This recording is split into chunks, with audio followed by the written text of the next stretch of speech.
nebi isxaaq calayhi salaam wuxuu ahaa wiilkii labaad ee nebi ibraahim 13 sano ayuu ka yaraa nebi ismaaciil calayhi salaam. bishaarada dhalashadiisa waxaa laga keenay samada sare, wuxuuna noqday nebi iyo rasuul. alla weyne ayaa u doortay inuu dhambaalkiisa qaado. magaciisa waxaa lagu xusay ku dhowaad 16 jeer qur-aanka. haddaba muuqaalkeennan kooban aynu ku dul istaagno qisada nebi isxaaq calayhi salaam. intaynaan u gudbin bilowga qisada nebi isxaaq, kusoo biir janaalka oo subscribe saar si aad ula socotid qisaska nebiyada iyo rasusha soo socda.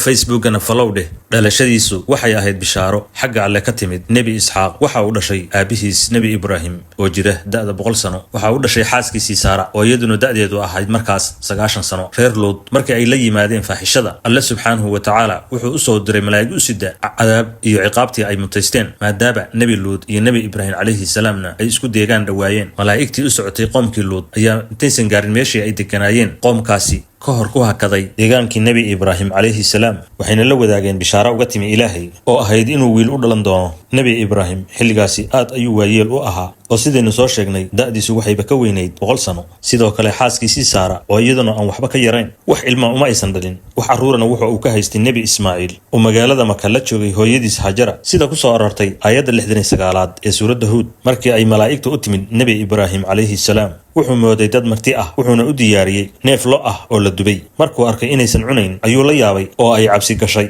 kadibna malaa'igtii ayaa ku tiri, habaqin, waxaan nahay malaa'ig loo soo diray qoomkii nebi luud. xaaskiisii oo meesha ka dhoweyd ayay ugu bishaareeyeen inay dhali doonto wiil lagu magacaabo isxaaq, oo isaguna dhali doona wiil kale oo la yidhaahdo yacquub. saara oo 90 jir ahayd ayaa la yaabtay. markaasi ayay ku tiri, ma aniga oo sidan waayeel u ah ayaa wax dhalaya? markaas ayay malaa'igtii ugu jawaabeen, ma waxaad la yaabaysaa amarka alle? waxay tiri maya. kadibna malaa'igtii waxay u jahaysteen dhankaasi iyo deegaankii ay deganaayeen qoomkii nebi luud calayhi salaam. waqti yar kadib, xaaskii nebi ibraahim ee saara uur ayay qaaday, waxayna dhashay isxaaq iyadoo markaas cimrigeeda ama da'deeda ay tahay 90 sano. sidaasi ayayna bishaaradii alle ugu timid nebi ibraahim calayhi salaam iyo xaaskiisa. dhalashada nebi isxaaqna waxay ahayd mid u timid sidii waxyigii alle, ayaana ka dhigay mid barakaysan oo garasho iyo caqli u saaxiib ah. aayadda 47 ee suuradda saad, alle ayaa ku sheegay in ibraahim calayhi salaam, isxaaq iyo wiilkiisa yacquub ay ka mid yihiin akhyaarta alle doortay.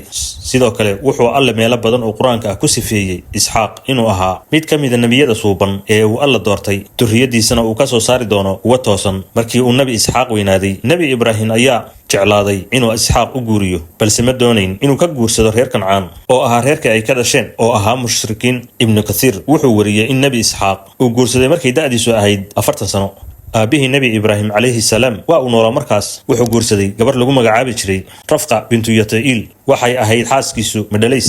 markaasi ayuu u baryay ilaahay. waxay qaaday uur oo dhashay 2 wiil oo mataana ah. magaca wiilka hore waxaa loo bixiyey ciswa, oo sidoo kale loo yaqaanay cays, iyo mataankiisii oo isagana loo bixiyey yacquub calayhi salaam. qisada nebi isxaaq si kooban ayay qur-aanka ugu soo aroortay. noloshiisa si faahfaahsan alla qur-aanka ugama sheekayn. wuxuu ahaa qof ka dhashay qoys barakaysan, awlaad barakaysanna dhalay. culimada taariikhda ayaa meelaha qaar ku sheega in wiilkiisii ciswa ama cays uu guursaday gabadhii nebi ismaaciil calayhi salaam.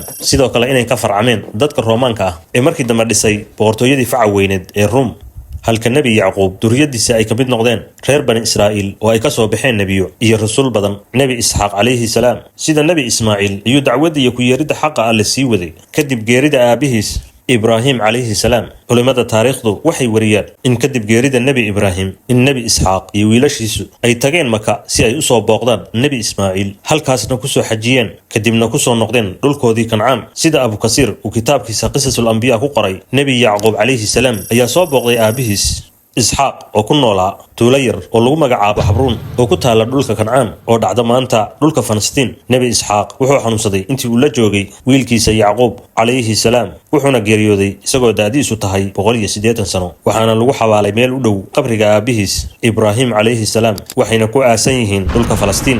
waana sida inta badan culimada taariikhdu ay soo wariyaan.